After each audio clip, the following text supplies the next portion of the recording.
Finally today, our Most Buffalo Feel Good Challenge of the day was all about celebrating teachers and the good work they continue to do and the dedication they continue to show their students as they navigate the ultimate learning curve. I went online and asked you to share your pictures and videos and posts today, all for the love of teachers. One post I've seen time and time again from my teacher friends on social media is that they wish news people like me would stop saying schools are closed. They are not, they say, clarifying the buildings are closed, but school is still very much in session. Looks pretty different these days with instruction happening at home. Students might be in their pajamas. You might find a dog or cat at recess. The lunchroom bears an uncanny resemblance to the kitchen. But the people students have come to rely on are still there, like they always have been, engaged as ever, only from a safer distance. No one knows the importance of education quite like a teacher. And while managing a major learning curve of their own, they are still teaching, leading by example, helping their classes through this particularly challenging year.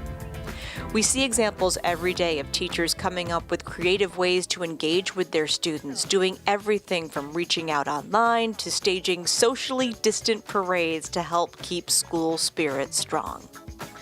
Full disclosure, I have a pretty strong bias when it comes to teachers. My parents met teaching at the same high school. My dad devoted his life to teaching, from philosophy to sailing to how to make a really good martini. He inspired so many students over his career that when he passed away, many of them were there to pay their respects, just so they could tell us about the impact he had on their lives. My sister followed in his footsteps, even teaching classes where he spent most of his career. My dad was quite fond of a quote by the English biologist Thomas H. Huxley.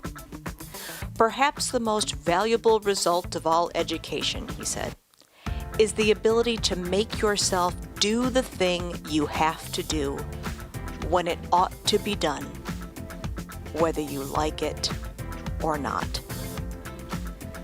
Huxley was doing his thing in the 1800s, but his words certainly ring loud and clear right now. So we're happy to share these posts today and celebrate our teachers here in Western New York. We're grateful to them for doing what they have to do under such extraordinary circumstances, more than they will probably ever know. And we thank you for being with us here today on Most Buffalo. We'll see you back here tomorrow. Be well. I'm Kate Welshofer. Class dismissed.